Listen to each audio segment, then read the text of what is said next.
Hello, loves. Welcome back to my channel. When last did I actually say that? I am going to talk about what life has been like after Hoppity.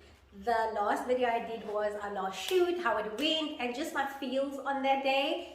But today, I'm gonna tell you what life has been like. It's been about 3 months now, if I'm correct, and a lot has happened. You all know that I moved into a different space, a total different industry. And when I left with, I was just growing and things were just happening on the other side of, business and life. And then there was a bit of a hiccup and situation was situationing and I had to rebuild myself again. Basically, busy rebuilding everything that I started. I'm still in travel, I'm still in accommodation and all of that. If you're on my Instagram, you would know that. But I am going to talk about what life has been like since there has been no Hoppity. So I wrote down a few questions, literally just a bit of notes, basically 6 notes to guide the conversation. And I am going to start off by saying that a lot of people ask me why. To my very close friends and family, they had an idea it was coming. I also kind of told people, and I didn't realize that the day we did our appreciation day, that was actually my farewell to Hoppity and the staff and all of that. But I don't think I realized it until in that moment when I was at the event. I was like, this is actually a big deal. Like, this is actually the last for me. Initially, I was gonna sell the business, and there were 2 people that I had in mind, but I approached one, and I think the person, we were well on our way to sell it. And then right before I was about to sell it, and we were about to have like full-on conversations, it started getting serious now. That was when I just felt, this pulling and tugging on my spirit to, instead of selling it, give it away. So I did not sell my business. I literally gave my business. That was the end of Hoppity for me. I did go through the most emotionally, but prior to when I actually stopped the business. So prior to when I left the business and made the announcement. By the time I made the announcement, I have, been out of the business and been focusing on my new business. So I was ready to tell people. But before that, I definitely went through the most. There's no doubt about that. So if people wanted to know why, it was time. It was time for me to go beyond just Hoppity. And I've always had the mindset of, this is it for me, this is my path, this is it for me. But then the year I took a break, I knew 100% that it's definitely time. It is 100% time to move on. I felt like I had more to offer the world. I felt like there is so much more this world has to offer me, and I didn't want to be just known for clothing. I want to explore. I want to live life beyond what people, in my head at least, it felt to me like people just knew me as Chandre Hoppity. And I didn't like that. I didn't like the fact that that I felt like that was it for me. That was definitely a personal thing, definitely something that I worked through and dealt with. But in that moment, I didn't like that. And now I'm not just known for clothing. I also knew that it was 100% time to move on when I had these joyful moments, instead of constantly feeling, like I'm happy. It just became these, like whenever we did a shoot or a range, and then, it just didn't work out. I am gonna go into detail about how you know that it's time to move on from a business. There has been something I wrote down, and I am going to talk about it. But for now, that is gonna be my answer in short. The second thing that a lot of people want to know was, do you have any regrets? And you will not believe me, but I do not have any regrets. I do not regret leaving the business, giving it up. I do not regret giving it away and not selling it. I think it was the right time, and in my spirit I knew it was the right time and the right thing to do. So I didn't have a lot of like, I don't have any regrets, but there are lessons I've learned, and I feel like I'm just going to highlight probably two of the biggest things that I've learned, or maybe three. But the one massive lesson I've learned is to set 100% clear boundaries in place, especially when it comes to staff, suppliers. That there were moments with my staff specifically where, you know, there was a bit of, I can't call it imbalance, but the boundaries were a bit skewed and was a bit all over the place. And I think with my suppliers, I only started setting very clear boundaries in place probably from my third or fourth year, which I feel like might have been a bit too late, because for some reason I always just felt like, oh no, it's fine. Because to me the relationship was always more important about it specifically.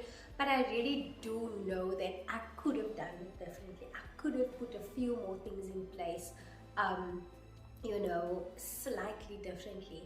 I definitely would have showed up personally more on the business page. I think I didn't do that enough. I should have done that much more than I did, and not just in the form of images and videos, but in the form of personality and more of building a relationship. I also don't think I would ever, and I'm gonna say this, I don't think I would really have a business with family again. I never spoke about how hard it was. I never spoke about the fact that our relationship, you know, at some points did suffer, and we always knew how to bounce back from it.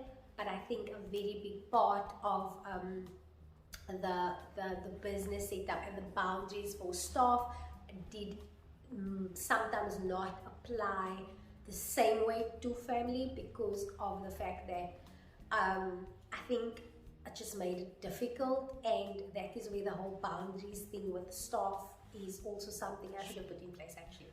But I think working with family is, you need a special anointing for that. I thank God we did it for 6 years, but it was most definitely one of the toughest things I dealt with in business. What I wish I did differently, I think it would be the social media part that I just said, showing up more.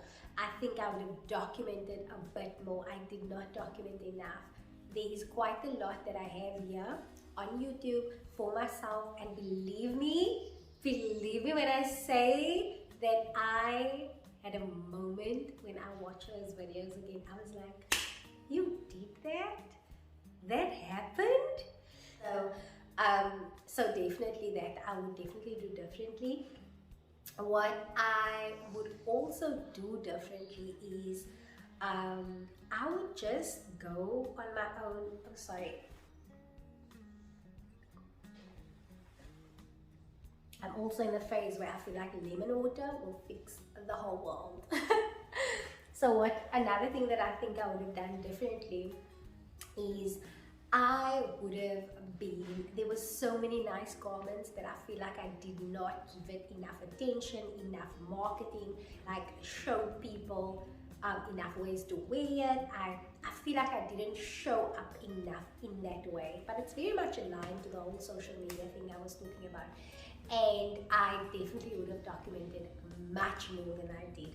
I would have had way more days at the office, campaigns and exactly what we did, because I have to admit that there were so many things we've learned through it. There were so many things that I personally, like when I look back on the videos now, there are so many things that I personally feel, wow, that happened.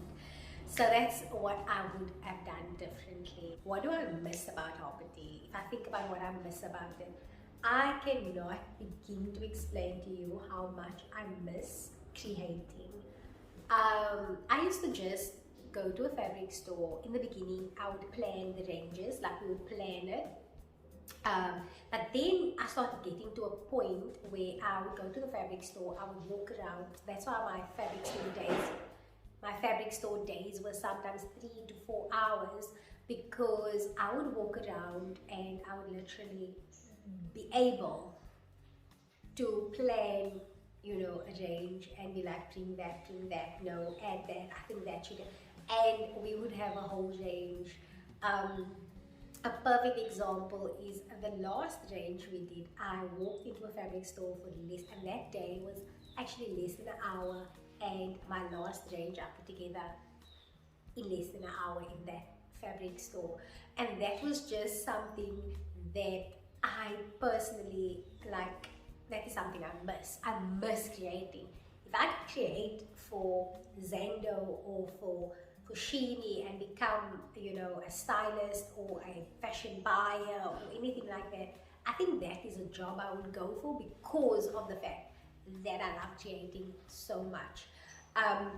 What I also miss is the client interaction. I don't think there is anything on this earth that compares to client relations, client engagement. For me, that was my, what do they call it, dopamine, or what do they call it? But for me, it was that I got my fuel from that. I think a very big reason also might have been why when I started becoming less involved in business, started hearing less from clients, less and less, was when I started, withdrawing myself and started, changing my mind and realizing that this is not for me anymore. So I feel like that also played a role in that, is that client engagement. That for me was always my driving factor. It was always with me having my ear on the ground and understanding what it is and that the clients wanted, what were the issues they had, or things like that. And I feel like when I had less of that, I kind of started removing myself mentally more and more from the business. What I also miss is the thrill on launch day. There is nothing like the build up to launch day and then uploading it, having the shoot and doing everything, and that thrill. I cannot describe what that feels like, because when you see you sold out, especially on launch day, I'm telling you, it's just words, you can't put it into words. The last question is, would I ever have a clothing brand ever again? Now, at this very moment, I can't say yes and I can't say no. And the reason why I can't say either or even maybe is because of the fact that, firstly, the reason why I can't say yes is because I feel like I have been scarred when it comes to the business part of it, the having a business with the family part of it, the overall, employer, business owner setup type of thing. So if an investor tells me, listen, I'll get the staff, I'll get everything, you just need to come and run the business, but you get a salary, and just make sure that everything gets pushed out, believe me, I'll sign the contract immediately, because that is genuinely like, I would be here for that. But the reason why I can't say no is because I just feel like I have been gifted in a way where I can take nothing. And remember, I didn't train for this, I didn't study for this, and I am able to create a range. I was able to create a business from this. So I do personally feel that the fact that it came to me so supernaturally, I call it, says to me that it's something that I will be able to do effortlessly the second time around. And I definitely think that is a fact, that I will be able to do it easier. There we go. I think it will be slightly easier the next time around if I should do it. I have always been into luxury sleepwear. You guys know we did a range on it, we did a whole video on it. You know how big that campaign was to me. It was as big as the Soooo campaign because both of it has such a special place in my heart. And if I should ever expand into a specific business, it will either be Soooo or luxury sleepwear. I completely have a thing for it. I feel like a queen when my sleepwear is, you know, it makes me feel like I'm on top of the world. So I do think that might be something, but I don't think it will be soon. I really don't know at this point. But yeah, that is just a few of the things from my experience as a clothing manufacturing company. What I also must say is that I don't think that I realized while I was in the business how much we achieved and did and how far we came. I remember like just being busy the whole time until somebody told me congratulations on this, or you know, and I was like thank you. But I never saw it from a different perspective or like from someone else's viewpoint. So for me, when I look at my videos now and I look at the pictures now and I look at, you know, what we have created and what has been done, and I'm like, what? Oh, wow. So I am very proud of the 6 years of what has been created, and I must say that it has been one of the success stories in my life that I really will be proud of for the rest of my life. But yeah, so in all saying, if you have not subscribed, please do. We are doing weekly videos again. Yes, babe. We are back with our weekly videos. I'm sending you lots of love. Take care and do go like so that it will push my video up in the FYP. Take care. Bye.